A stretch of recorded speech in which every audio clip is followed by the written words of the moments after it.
Welcome to Movie Recap. In today's video, we will be going through the 2011 historical romance movie, Wuthering Heights.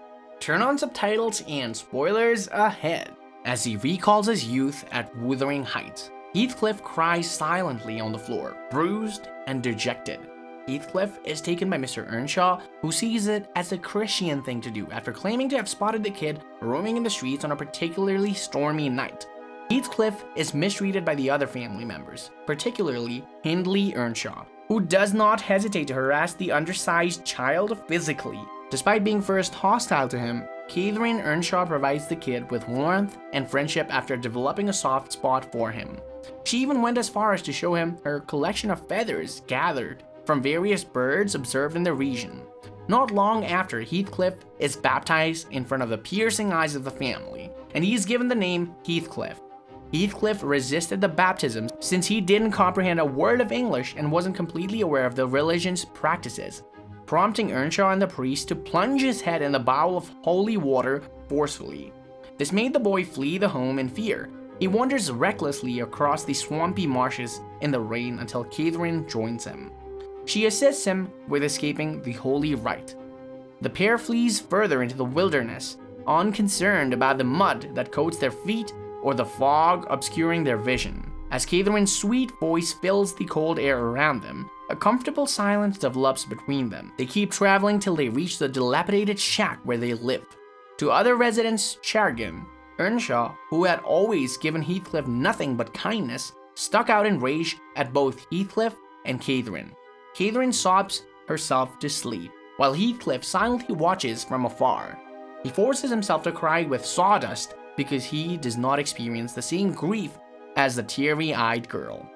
Heathcliff's ruse appeared to have worked. As Earnshaw lavished the kid with more favor, he even let him pick which horse he wanted first before his biological children. Heathcliff picked a white stallion as his mount. Unfortunately, the horse appeared lame and sluggish.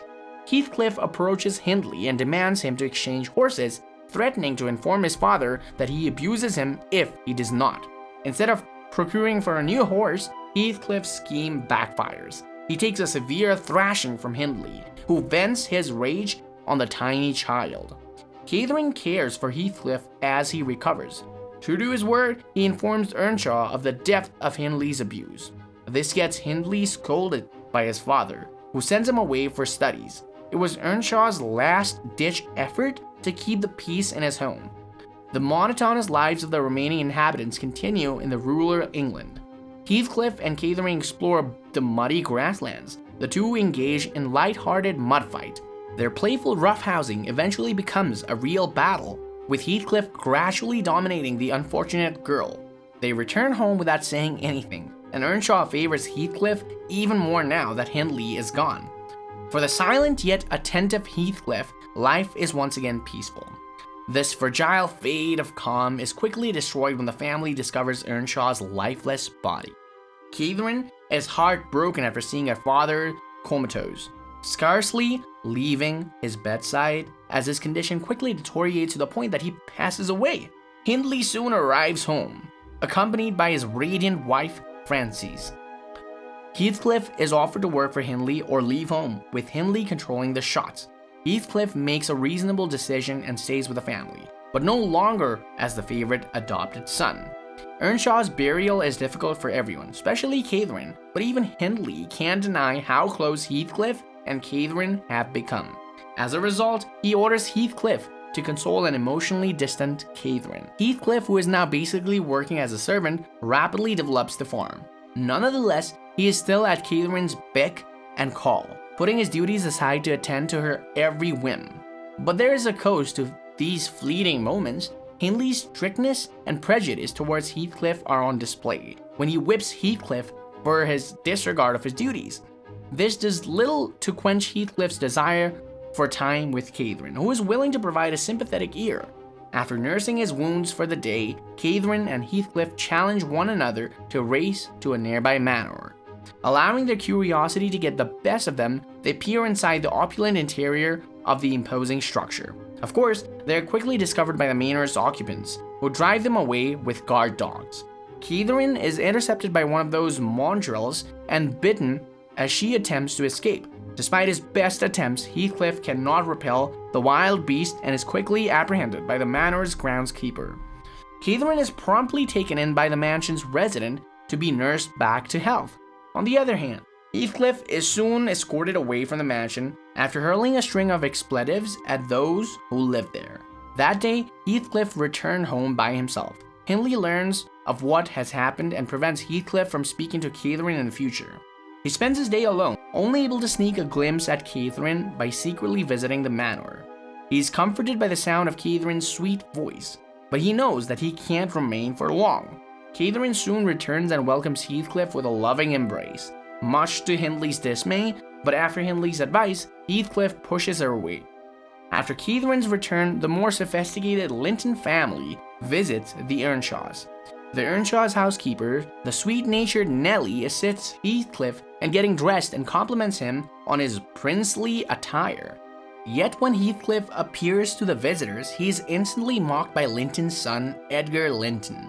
Heathcliff is enraged by the boy's harsh statements and lashes out by tossing food at him. Hindley is furious, throwing Heathcliff out of their home and viciously beating him for his conduct. Heathcliff is then imprisoned in a shed for the duration of the night. Catherine does everything she can to aid him, even sneaking him food. Winter passes, taking another life from Wuthering Heights. Hindley's heir is born, but its mother doesn't survive the childbirth. Heathcliff and Catherine grow apart as Catherine spends more time with Edgar. To Heathcliff's displeasure, unable to endure the growing distance between them, Heathcliff confronts Catherine about their change of heart since meeting a Linton family. But before their dispute can get any worse, Edgar appears out of nowhere, shocked to see that Heathcliff is there. Both Edgar and Heathcliff leave the home, but Catherine pursues Edgar rather than Heathcliff. This is the final nail in the coffin of Catherine and Heathcliff's now defunct romance. Later that evening, when roused by Hindley's baby screaming, Heathcliff overhears a discussion between Nellie and Catherine. Through tears, Catherine confirms her acceptance of Edgar's marriage proposal, but admits that she regrets her decision for reasons that she doesn't fully understand. Nellie listens sympathetically to Catherine's concerns. She acknowledges that he would be unable to provide for her. Heathcliff leaves Wuthering Heights in a pouring rain, unable to bear the agonizing exchange. The bitter wind and the brutal weather were nothing compared to the tremendous anguish at Catherine's betrayal of his love. Years pass before Heathcliff returns to Wuthering Heights. He is welcomed by a surprised Hindley, who appears to have seen better days. Hindley informs Heathcliff that Catherine is now married to Edgar and has moved into the Linton family's enormous mansion. Heathcliff rushes over to the manor, where he runs into Nellie, who is delighted to see Heathcliff's homecoming. She promptly summons Catherine in response to Heathcliff's request, and it doesn't take long for Catherine to meet face to face with her old sweetheart. Catherine's initial skepticism about approaching Heathcliff is quickly replaced by innocent delight, but their happiness is fleeting. Edgar soon calls her to welcome their visitor, which she gladly does. Edgar gives them some time alone. Finally surrounded by the estate's luxury, Heathcliff confesses to her the extent of his plans. He desires revenge on Hindley, then afterward, he plans to end his own life. But after seeing that her lovely features again, he changes his mind, determined never to leave Catherine again. Catherine's eyes well up when she heard this, but she soon regained her composure as her husband, Edgar, arrived. Heathcliff spends the remainder of the day with his friend, making up for the missed time. He returns that night to the ragged remnants of his once vibrant house, where he rents a room from Hindley. Hindley, who hasn't let go of his prejudices against Heathcliff, approaches him the next day and questions his accumulated fortune. But Hindley's forceful demeanor is soon exposed to be desperation. He asks Heathcliff to pay the rent in advance to settle his mounting debt from his terrible gambling addiction. Catherine and Heathcliff go out riding that day, accompanied by Edgar's sister Isabella, who does not attempt to conceal her infatuation with Heathcliff. They immediately ditch her despite having invited Isabella to accompany them. They wander out to a lonesome hill to recapture their youth. Catherine's lovely voice filled the pleasant space between them, but things quickly turn sour when Catherine questions Heathcliff how he could leave their home, abandoning her. She towers over Heathcliff, stepping on him for added effect and leaving behind a dumbfounded Heathcliff in her wake. Heathcliff finds himself returning to the manor regularly, where Catherine always joyfully greets him, spending their time together reminiscing about their childhoods and roaming the wind-swept plains of Wuthering Heights. On one of his visits, Heathcliff bumps into Isabella, who cheerfully strikes up a conversation with him. Her efforts, however, are bluntly thwarted by an uncompromising Heathcliff, who makes it quite clear that he is only there for Catherine. Isabella joins them for a stroll with Edgar's accompaniment. Isabella demonstrates that she isn't as innocent as they initially assumed when she seeks to sour Catherine and Heathcliff's romantic mood. Of course, she fails due to Catherine's sharp wit, but she's only postponing the inevitable. A fresh day dawns and Heathcliff returns to the manor. Instead of going for another stroll, Heathcliff is met by Catherine and Isabella, who are in the midst of an argument. Catherine reveals Isabella's growing feelings for Heathcliff. Isabella rushes out of the room, embarrassed. Heathcliff deduces that Catherine is carrying Edgar's kid now that the couple is entirely alone. Feeling betrayed once more, Heathcliff devises a scheme to exact vengeance against Edgar, the man who stole his one true love. And the first stage in his strategy was to pretend to reciprocate Isabella's feeling for him. Heathcliff passionately kisses Isabella in full view of Catherine to make her jealous. It works, and Catherine is visibly hurt when he walks into the manor's kitchen to greet her. Heathcliff condemns Catherine for her poor attitude, which earns him a hard smack from her. When Edgar hears the argument between the two, he rushes into the kitchen, where he finds an emotionally distraught Catherine and an infuriated Heathcliff. Heathcliff accuses Edgar of being a coward. Edgar lunges angrily at Heathcliff. The two men struggle to overpower each other, but it ends when Edgar orders Heathcliff out of their home. Despite their spat, Heathcliff begs Catherine to accompany him, promising to raise Edgar's kid as his own if she does. She, however, refuses. He leaves the estate, enraged by her decision, but returns later that evening. He steals a sweet kiss from Isabella in the middle of the night as he entices her to envelope with him. It doesn't take long for him to persuade her to leave. Even with their backs facing the manor, Heathcliff couldn't stop thinking about Catherine. After spending some time in the city, Heathcliff and Isabella return to Wuthering Heights. Heathcliff checks on Catherine in the manor. Yet, Heathcliff can only access Catherine by peeking through her curtain-covered window. Isabella later asks Heathcliff if Catherine has died. Heathcliff is pushed over by the brink by this, ruthlessly beating the helpless Isabella. Isabella consoles herself by the window. She's no longer with the charming man she fell in love with. She gazes out of the window at the rain-soaked meadows, wistfully wishing for a better reality. Despite the enormous mental anguish Heathcliff has caused to Isabella, he stays unaffected and seeks to meet Catherine once more. He rushes inside the instant Edgar departs, where the sight of a now bedridden Catherine strikes him. They embrace each other tenderly as they reunite. All of Heathcliff's problems seem to vanish for a brief period of time, and everything appears to be in harmony. However, any relief that he had at the time is swiftly snatched away by Catherine's remarks. She informs him that he and Edgar shattered her heart, leading to her demise. He denies any involvement in Catherine's death and claims that she'll find peace in hell. She is adamant that she will never be at peace.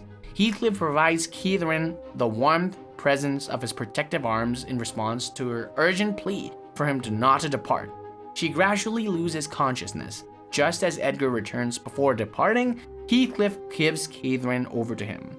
His stern face betrays the whirlwind emotions that he senses steadily rising inside of him. He can't sleep, so he spends the night outside of the mansion, where Nellie soon approaches him. She verifies his concerns about Catherine's tragic fate, confirming that soon she will be no longer in this world.